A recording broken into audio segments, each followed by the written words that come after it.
नमस्ते दोस्तों, आप सबका स्वागत है हमारे चैनल साहित्य गैलरी में। आज की कहानी का शीर्षक है अमानत, जिसके मुख्य किरदार है सोना। आखिर क्यों सोना ने अपने पति से कहा दूसरी शादी करने के लिए, तो चलिए सुनते हैं।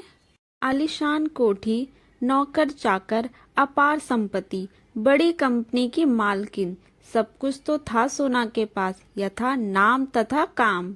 मिट्टी को हाथ लगाती सोना बन जाता, बस कमी थी तो साथी की। अकेलापन उसे कसक देने लग गया था। अपने माँ बाप की इकलौती संतान होने के बावजूद सोना को वसीयत में तो ज्यादा संपत्ति नहीं मिली थी, लेकिन इंजीनियरिंग की पढ़ाई करके वह कब नौकरी करते करते एक बड़ी कंपनी की मालकिन बन गई, पता ही नहीं चला। उसके कुशल हाथ और प्रबल बौद्धिक बल उसे सीढ़ी दर सीढ़ी ऊंचा उठाती जा रही थी। बस शारीरिक सौंदर्य से ईश्वर ने पूर्णतः वंचित ही रखा था। उसे जीवन के 45 बसंत पार कर चुकी सोना को कभी कभी स्त्री तुल्य स्त्रियों से रश्क होता था कि ईश्वर उसे कोमलता देना ही भूल गए। एक दिन ऑफिस में एक नव युवक हाथ जोड़ता हुआ आया कि मैडम, मुझे जॉब की ज़रूरत है। मेरी माँ का अभी निधन हुआ है, घर में और कोई नहीं है। उस युवक की बातों में सोना को कुछ सत्यता लगी और उसने उसे जॉब पर रख लिया। घर आने पर उस सुदर्शन युवक का चेहरा सोना की आंखों में बार बार आ रहा था। अगले दिन सोना ने उसे बुलाकर उसका नाम पूछा तो ज्ञात हुआ कि आकाश नाम था उसका। करीब 35 वर्षीय आकाश सोना की नजरों से उछल नहीं हो रहा था।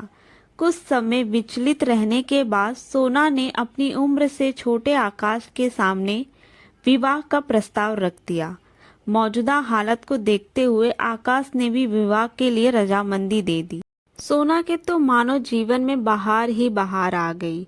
विवाह के बाद सोना ने बरसों से दबी अपनी इच्छाओं को साकार करने के लिए बाहर जाने का प्रोग्राम बनाया।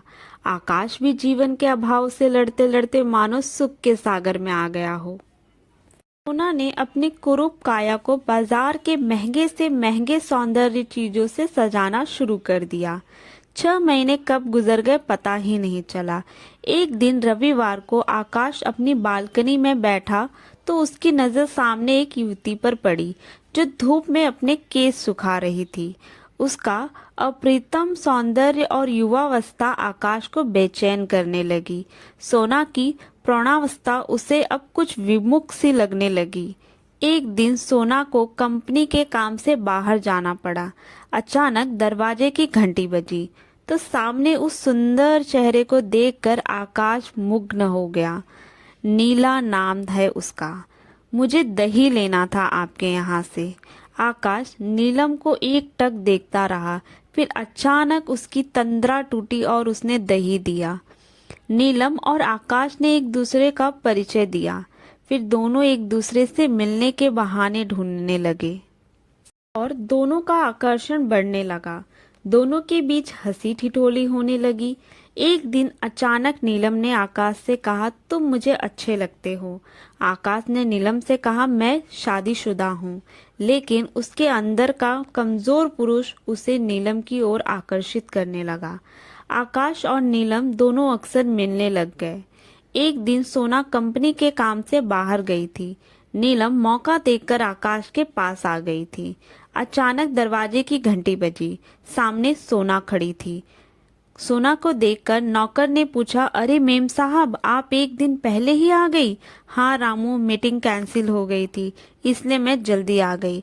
रामू ने तुरंत सोना को नीलम के अंदर होने की खबर दी। सोना, नौकर रामू को शांत करते हुए तुरंत घर के बाहर चली गई।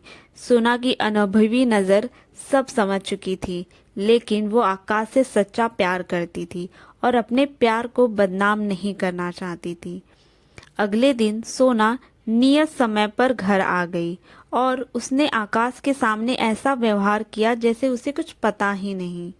एक दिन सोना और आकाश बैठे थे तो नीलम का फोन आया कि मेरी तबीयत सही नहीं। सोना भी आकाश के साथ नीलम के घर चली गई।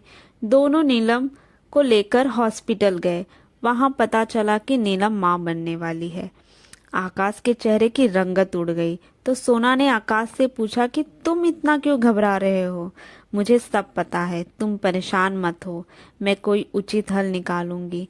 सोना की बात सुनकर आकाश हैरानी से सोना को देखने लगा।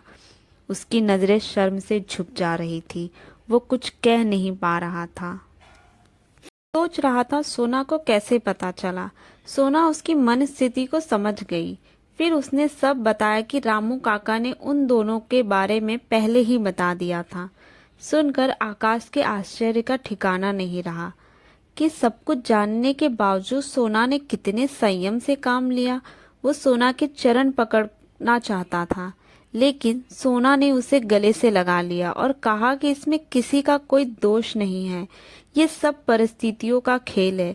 फिर नीलम को बुलाकर सोना ने दोनों से कहा कि मेरी तुम दोनों से एक गुजारिश है कि तुम इस बच्चे को जन्म दो और उसे मुझे दे दो। अपने प्यार की निशानी मानकर मैं इसे मातृत्व का सुख भी महसूस करूंगी और जीवन हत्या भी नहीं होगी। लेकिन लोग क्या कहेंगे? नीलम ने कहा। तुम दोनों को विवाह करना होगा, सोना ने कहा। कैसी बात करती हो सोना? आकाश बोला। मैं ठीक ही कह रही हूँ आकाश, तुम दोनों अपनी दुनिया बसाओ, बस मुझे एक जीने का सहारा दे दो। ममता से सूखे मेरे स्तनों को मातृत्व का सुख दे दो और मेरी जीवन संध्या का बारिश भी। कहते हुए सोना रोने लग गई। नीलम और आकाश ने सोना को गले से लगा लिया। सोना के त्याग से दोनों की आंखों में आंसू भर आए। तो ये कहानी थी सोना की, जिसने त्याग और बलिदान से अपने जीवन को सार्थक बना दिया। ऐसे ही हिंदी कहानियों के लिए आप हमारे चैनल साहित्य गैलरी को लाइक एंड सब्सक्राइब कर सकते हैं। धन्यवाद।